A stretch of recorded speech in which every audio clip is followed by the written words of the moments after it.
তো কিছু শব্দ আছে ভদ্র প্রয়োগ করতে হয়। তো আমার আবার ওইটা মাঝে মধ্যে আসে না। মানে একই জিনিস ভদ্র ভাষায় বললে একরকম বোঝায়, আর যখন আমি গায়ে খাটি গ্রামের যারা ক্ষেত মজুর, মুটিয়া, মজদুর, টোটো চলো, ফটো চলো, যে ভাষায় কথা বলে সেই ভাষায় বললে ওটা জোর পাওয়া যায়। তো ভারতবর্ষের সংবিধানে পরকীয়া বৈধ। পরকীয়া মানে বুঝেন? অনেকে বুঝছেন, অনেকে বুঝছেন না। এখন এইটা যদি বলতে হয় তাহলে তো আমাকে খুলেই বলতে হবে, তাহলে বুঝবেন কিভাবে? পরকীয়া মানে হচ্ছে নাম করা, পরিষ্কার কথা। মানে আপনার স্বামী আছে বা স্ত্রী আছে, সেটাকে বাদ দিয়ে যদি আপনি অন্য কোনো পরপুরুষ বা পর স্ত্রীর সঙ্গে অবৈধ সম্পর্কে লিপ্ত হন, সেটাকেই পরকীয়া বলে। কিন্তু ভারতবর্ষের সংবিধানটা এমন যে প্রাপ্তবয়স্ক কোনো পুরুষ বা মহিলা যদি এই কাজ করে, আইনত আপনাকে কোনো সাজা দিতে পারে না।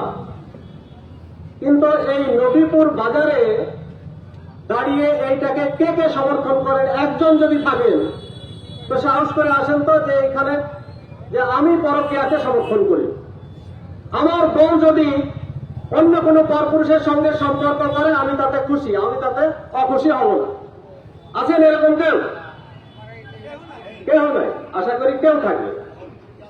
আমি এই যে যুবদের ইনসাফ যাত্রা হয়েছিল, এইখানে দাঁড়িয়েই বলেছিলাম যে এক দলের প্রতীকে জিতে পদত্যাগ না করে যদি অন্য দলে গিয়ে নাম লেখা হয় তাহলে তাকে বেশ্যা বলে। আমি বলেছিলাম।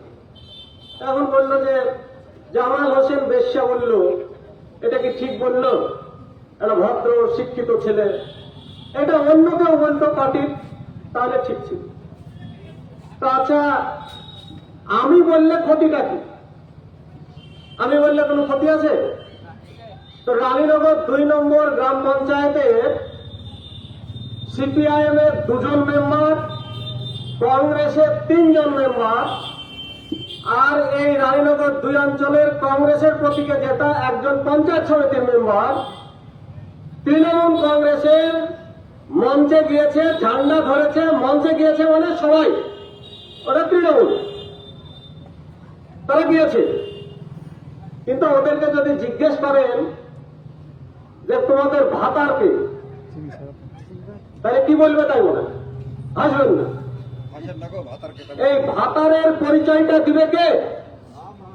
বিডিওকে গিয়ে এখনই জিজ্ঞেস করেন যে রানীনগর 2 গ্রাম পঞ্চায়েত থেকে সিপিআইএম এর 2 জন প্রতীক চলে গেছে, ওদের ভাতারকে বলেন তো। বিডিও সঙ্গে সঙ্গে বলবে যে কাস্তে হাতুড়ি তারা, অফিসিয়াল এখনো ভাতার হচ্ছে কাস্তে হাতুড়ি তারা। কংগ্রেসের যে 3 জন গেছে ওদের ভাতারও তাই, হাত চিহ্ন। পঞ্চায়েত সমিতির তাও হাত চিহ্ন। এটা বিডিও খাতা কলমে বলবে। কিন্তু সেই ভাতারকে রেখে জোড়া ফুলে নাম করতে চলে হবে। বুঝতে পারছেন? এটাই হচ্ছে রাজনৈতিক বেশ্যা। এটাকেই বলে রাজনৈতিক বেশ্যা। আগের বক্তারা সবাই বলেছে, আমি সেই বিষয়ে বলতে চাই না। এই ব্লকে অনেক রাজনৈতিক নেতৃত্ব, তৃণমূলের দাপুটে নেতা দেখেছি। শাহ আলম সরকার, বাদশাহ দেখেছি। রাজাপুরে শুরু হয়েছিল লড়াই। এই যারা দেখছেন এখানে খসখসে চেহারাগুলা, এরাই সেদিন মেরে মাথা ফাটিয়ে দিয়েছিল ওদের। 18 খানা সেলাই দিতে হয়েছিল। তাহলে আপনাদের কাছ থেকে চলে যাচ্ছে কেন? সে দায়িত্ব আপনাদের নাই? অবশ্যই আছে, দায়িত্ব আমাদের আছে। আমরা আজ বিপ্লবী পার্টি, তাহলে বিপ্লবী পার্টির একটা বৈপ্লবিক চরিত্র থাকে। হয়তো কিছুটা হলেও সেই চরিত্র আমাদের ক্ষুণ্ণ হয়েছে।